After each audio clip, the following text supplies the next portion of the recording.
Hey, welcome back to the Cash PT Lunch Hour podcast. I'm your host, Aaron LeBauer, and today we're going to talk about how money may not be everything.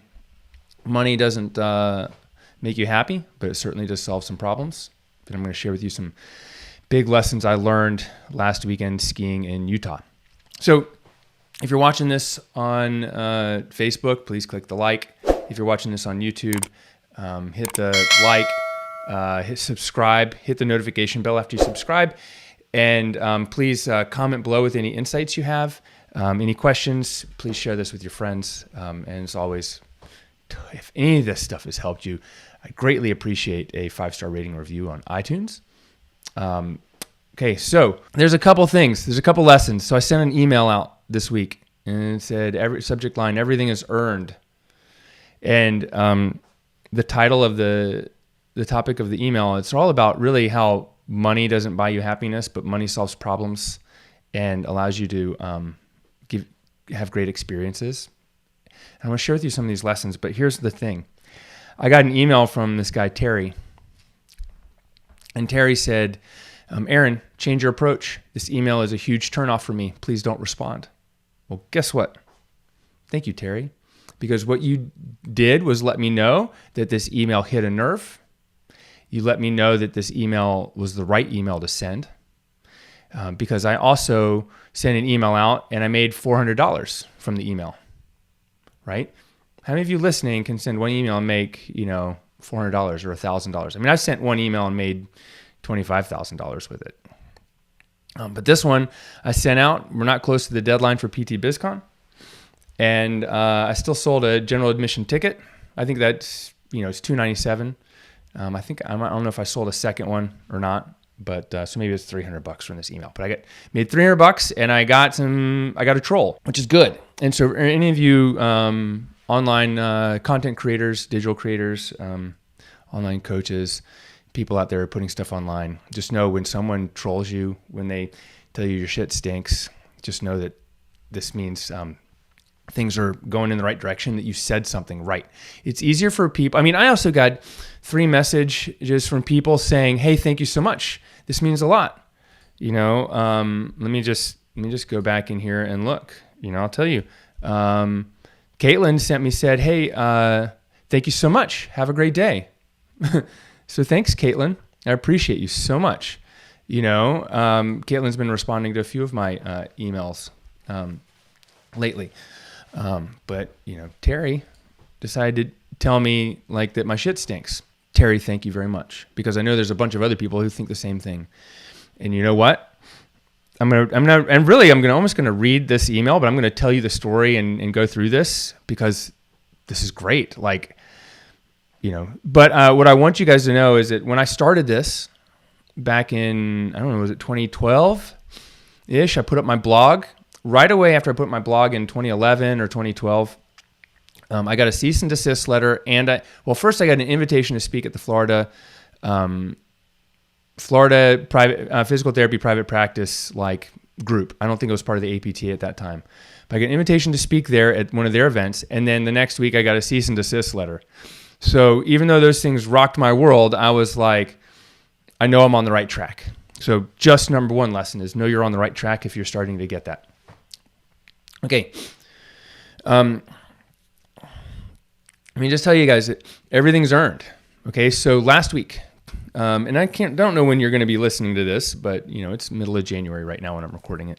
Last week, I was going out to Colorado to go skiing with my friends, a friend of mine from here at Greensboro, Will, and I know Will from growing up playing soccer, but also we reconnected lately in the last 10 years since he's been in town riding bicycles. I found out from Will this summer riding that he loves to ski. I was like, dude, we got to go skiing. And my other best friend from college and living in San Francisco, Eric, grew up in Colorado skiing. And Eric and I ski every other year together. And I was like, let's all get together and ski. And so it was great. So I wanted to share about it, because we had some great conversations over the weekend. As I've mentioned before, I never go anywhere without learning something, because if you're not growing, you're dying. And if you're not learning, you're losing. And in order not to lose, you have to learn and extract lessons from things. So guess what, Terry? I made a approximately $14,000 over the weekend while I was out in Utah skiing, and you were bothered to write me an email about how my approach is a turnoff for you. So thank you very much. So listen, this is what happened. Will and I were supposed to leave on Wednesday afternoon at 4:30. Well, that morning, I don't know, you may know, the FAA shut down all the flights because of some computer glitch. And then our flight got moved back multiple times so that we were not going to make our connection in Dallas. There was no way. So we could get on a plane to Dallas, and then maybe we weren't going to be able to get out that night, Wednesday night. And so maybe get on a flight first thing Thursday morning, or we could take a chance, and we got booked on a flight from Charlotte to Salt Lake City. Well, many of you may not know the geography around here. Greensboro is about an hour and 20 minutes from Charlotte. So we booked it down there, going really fast.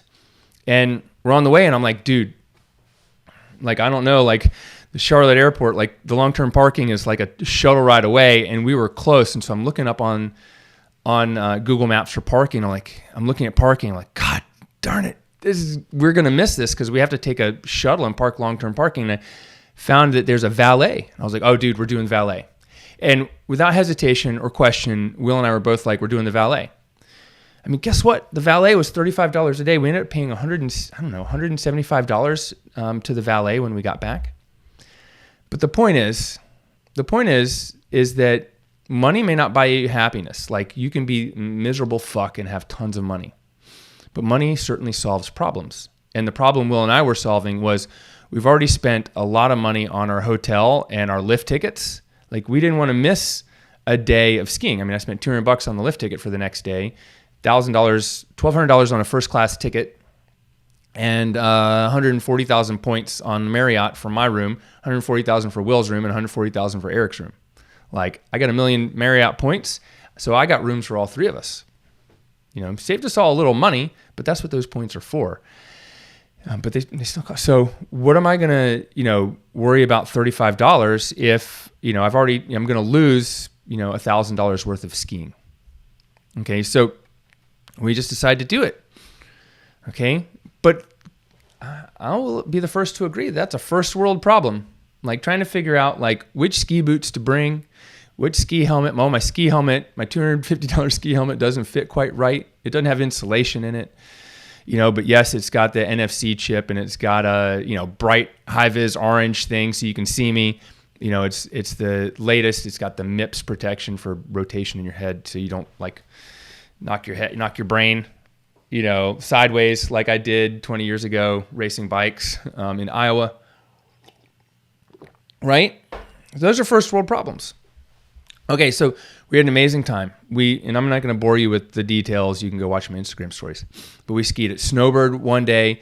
Then we skied at Alta, and we had amazing snow compared to North Carolina, decent snow compared to Utah. But then Saturday, Eric called ahead.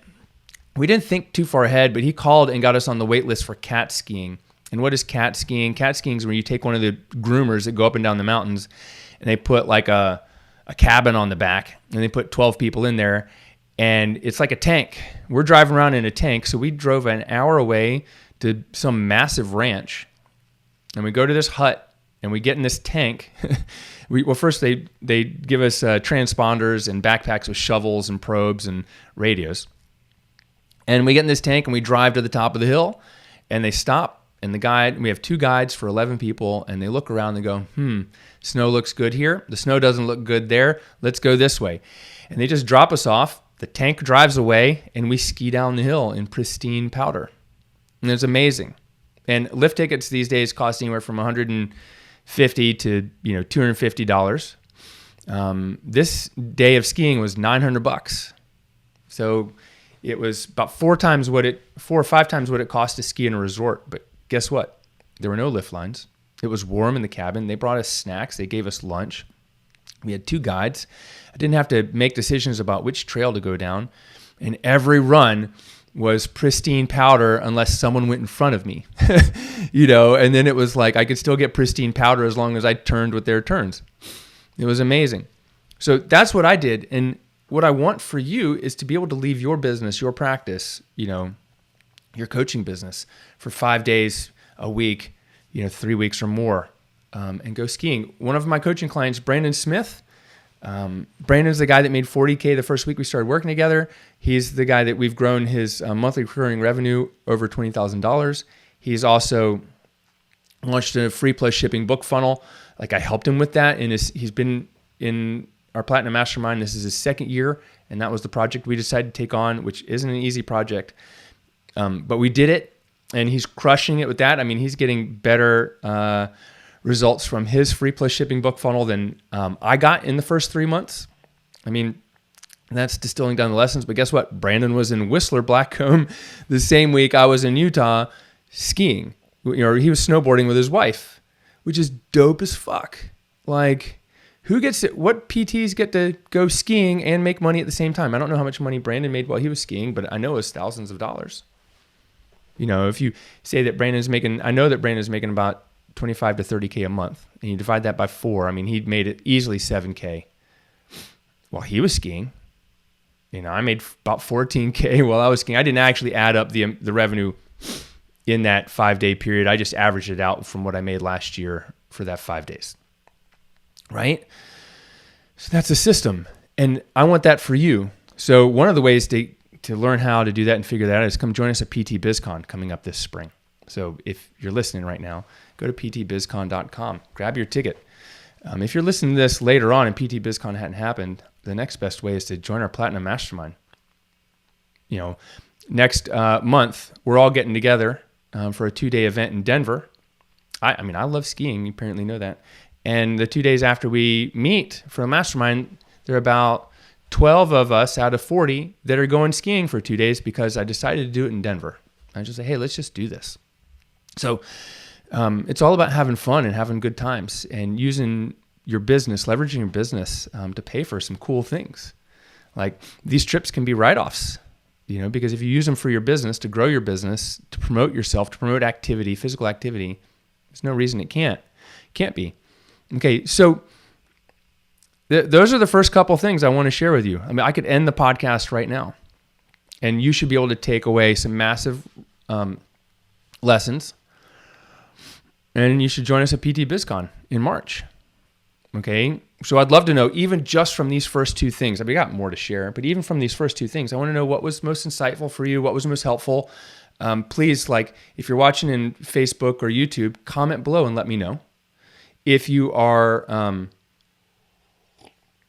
listening to this later on iTunes, take a screenshot of the podcast and put it up on Instagram stories, tag me, and just put a little comment with your number one insight, or let me know what you're going to do about it.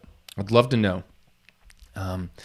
Okay, so here's the lessons I want to share. I mean, this is what I shared in this email, and this is what Terry was so triggered about. Was 1, talking about cat skiing. I don't know exactly, he didn't say, but talking about cat skiing, talking about, how, we used extra money to solve a problem.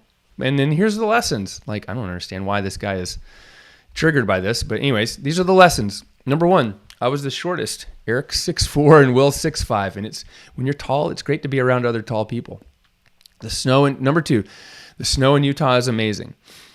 It just is. I've skied a lot in Colorado and a lot in California. I have skied in Utah when I was younger, in my 20s, early 20s and teens, because my dad and his brothers, my uncles actually would go skiing out there a lot, and so we joined them a couple times.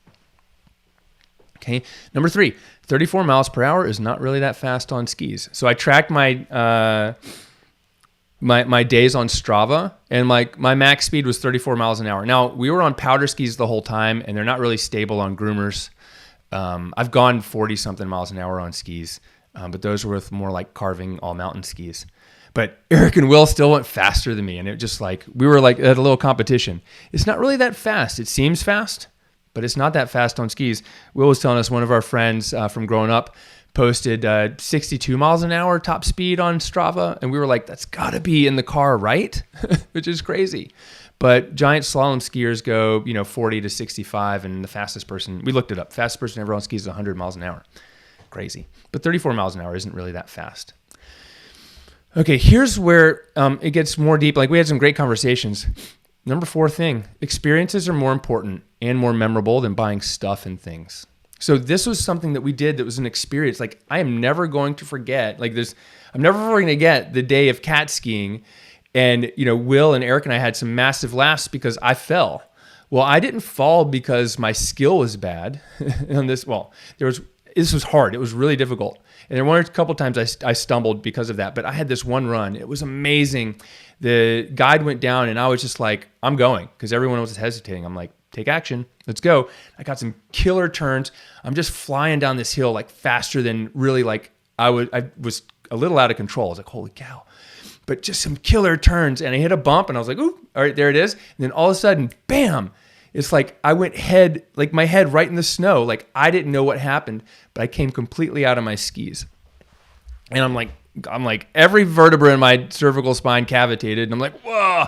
I'm like upside down in the powder and like 10 feet of powder. And I clamber back up and I'm looking at my skis and they were like 5 or 6 feet behind me. And the next thing I know, these two snowboarders come to the left of me like, floop, floop. And I look and they both hit the same thing I did, but they caught air and I didn't. Well, they were on snowboards, so they were a little higher up in the snow. And they caught air and I looked back and it was like they went like 8 feet and each landed. And what had happened was I think we had skied across what is a creek in the summer, but we couldn't really see it. The light was really flat and like my skis just buried into the opposite side and the snowboarders like caught air and everyone else is like, all right, we're going right. But it was just so sudden and amazing. I'm never going to forget. I'm never going to get this trip with my college best friend and a guy who, is a really good friend of mine now, but we were like acquaintances and, carpooled a little bit growing up, but he was a much better soccer player than me. So, like we didn't like play on the same teams, but we knew each other. And now like we've had some amazing experiences and we're really close. And so what I want you to understand is that as you make more money, buying that Rolex or, the brand new car, I mean, those don't mean that much. But taking your kids to Disney, going on a guy's trip, skiing or hiking or going for a spa weekend or to the beach with some friends and doing some cool stuff, that's more important. That's what life is all about. Experiences, creating experiences for yourself and your family. And if you have a job that keeps you from taking the time off to be able to do that, like, you need to change. And, here's the thing is like Eric is a school teacher. He's a high school teacher. He didn't make the money that I make or that Will makes. And he knows that, but he took his two days off to come skiing with us because he knew and knows that that's more important than the stuff. Than the things. He just knows, and we had an amazing time. I'm never forgetting it, and those guys aren't going to forget this either. All right, number 5, we're not defined by our past unless we choose to stay stuck there. Look, this came up for me a lot on this trip because here I am, like Eric and I go way back. We've been best friends for a long time. We lived together for 9 years, but Will is, somebody that I know from like middle school and high school. He lived down the street from me, he's a year older than me, drove me to school one year. I barely remember that, though I do remember riding in his car, right? But there's a lot of stuff. Like Will and I had a lot of talks about like our past and what we've done and, things that he's fucked up. And, like I've like, thinking about like, we're on the soccer team. Like I don't remember half the things he did. Well, because I was only on varsity for 2 years, 1 year with him. And he was on it for 4 years. He was one of the best player on the team, and it's like, Do we define ourselves by who we were when we were kids? Do we let that keep that playbook keep running, that story keep running our lives, or do we choose to move forward and define ourselves by who we are now and in the future? And I learned so much from talking to Will about some of these things. He even asked me, he's like, "Are you still upset about soccer?" I was like, "No." I was like, I'm more upset about my cycling team that, screwed me over. I was like, I know in high school, like I wasn't that coordinated and coordination isn't my strong point. It's endurance, but hey, you're not defined by your past unless you choose to stay stuck there. That's the big lesson. Okay. I should probably do a whole podcast on that one. Number 6, if you're not falling or failing, you're not pushing the limits and you're restricting your growth. So if you're playing it safe, you're not going to grow. Look, I fell like 3 times that day skiing powder, One time was just because the powder is wonky and like I slowed down and stopped and fell backwards and it's so hard to get up. One time like I almost fell going really fast, but I didn't. And then I told you about the time I fell. But look, I'm not bothered by it. It's funny. We laughed about it because you can't be a bad skier and ski, backcountry. You have to be an expert skier. I'm like, well, I'm an expert skier and it's really fucking hard and I'm not the best. And so, if you're not falling or failing in business, you're not pushing your limits. And we all know that if you're not winning, you're not losing as long as you're extracting the lessons. You should understand that failure is a thing that helps people become great. It helps you grow. So don't be afraid of putting things out into the world that aren't perfect. Remember, 80% is good enough. Number 7, everyone has the potential to do big things. Everyone has the potential. Like Will and I talked about this too. It's like, he's talking about doing some big machine learning AI company and how like it's going to be a $100 billion industry soon. And he wants to get on it, and at the same time, he's like, I'm in it because I know it and I want to make money, but where's my passion? My passion is helping people. And I was just like chatting with him on the plane, just like coaching him into like, dude, like you got to go be a coach for men. The guy's a really good leader. He's been a leader for a long time, but this isn't a podcast about him, but this is just like, he's got a lot of lessons to share with other people. He's grown a ton. One of the reasons that, and I told him, I said, it's interesting. The people who've never left Greensboro are very different. Like the only people I really hang out with are people who left Greensboro and came back, like that I know from growing up. Will lived in Boulder, Atlanta. He lived, I think he was in Tucson for a while. He lived out of the state. I learned some amazing stuff. And everyone, and one of the things we talk about is everyone has the potential to do big things. You just have to be around others who can help you see that possibility for yourself, right? You have to be around other people. And that's one of the reasons I belong to other masterminds. That's one of the reasons I work with, I spent hundreds of thousands of dollars going and spending time with Bedros. He's an 8-figure earner. He's got a business he's going to sell for 8 or 9 figures at someday. Like you have the potential to do big things. You just got to be around people who are doing it to normalize that feeling and that ability to say, hey, Aaron can run a $5 million business or a $10 million business. Number 8, everything is earned. Everything is earned. Your success is earned. You have to get it by working hard. Doesn't mean you have to work tons of time, like 150 hours a week forever. You need to work smart, but it needs to be earned. You're not going to be able to go skiing in Utah and make tens of thousands of dollars while you're skiing without putting in the work and earning it. Everything's earned. I can't do it for you. I can show you. I can set the table for you. I can put food in front of you, but you got to eat. I can lead you to water, but you have to drink. Everything's earned. And sometimes drinking and eating means you got to cut that food. Maybe sometimes I can show you how to cook the meal, but you got to do the work to cook and clean, right? Everything is earned.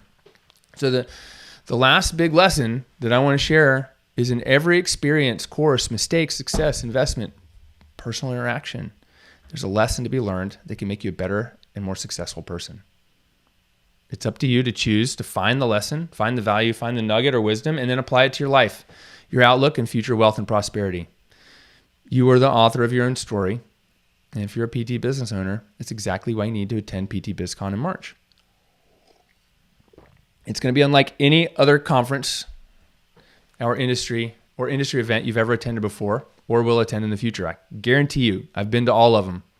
I've been to the APTA, I've been to CSM, PPS, I've been to WebPT's event, I've spoken at WebPT's event, I've spoken at Clinician's event, I've been to Florida Private Practice section to speak. I've been to the North Carolina ones to speak and to attend. This is very, very different. Greg and I put on Smart Success PT Live, and then he put up Smart Success Healthcare, and I've been there. I've attended. We've put it on together. Like I know, like what you're gonna get. I just hope that you realize that it's where you need to be if you want to be a physical therapist that earns money, helps people, and can provide amazing experiences for yourself and your family. So if you want to get a ticket to PT BizCon, you go to ptbizcon.com. Right now, there's a special, and price is going up soon. And at the moment, I don't know when you're listening to this, but at the moment you can buy one ticket and give one to a friend, colleague, spouse, partner, etc. So it's kind of like a 2-for-1. But it's really like you get one and you give one, because we're going to have 300 people there. We've already locked in some amazing sponsors, and whether you come or not, I'm still going to eat ribeye, T-bone steak, and go skiing in Utah. I'm still going to go to Israel. I'm still going to go do all the cool things that you may or may not know that I do with my kids. I'm taking my kids skiing twice this winter. I mean, skiing is not an inexpensive sport. I'm going out to California for a private event, to private coaching event. I'm going out. I've got a $20,000 mastermind I'm attending this year. I've got another mastermind that's $34,000 a year. I'm going to still do all those cool things whether you come or not. But if you come, I'm going to teach you, and you are going to learn exactly what you need to do to be able to do that stuff too.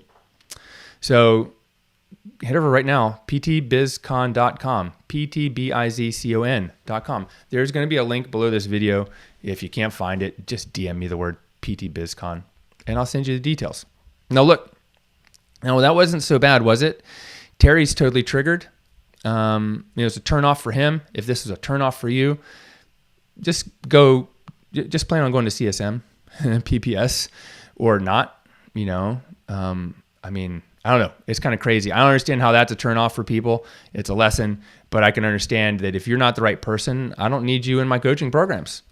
So I only want cool people, passionate people, people who are ready to learn and grow in our coaching programs. And if that's not you, dude, that's totally cool. Just take it somewhere else. You can let me know and I'll reshare it on Instagram and extract the lesson, or you can just be quiet and keep it to yourself, but it makes for good content. So thank you very much, Terry. I appreciate you, and I appreciate everyone else listening. This is Aaron LeBauer and the Cash PT Lunch Hour podcast. I'll see you on the next episode, and I'll see you in person in Charlotte very soon. Peace out.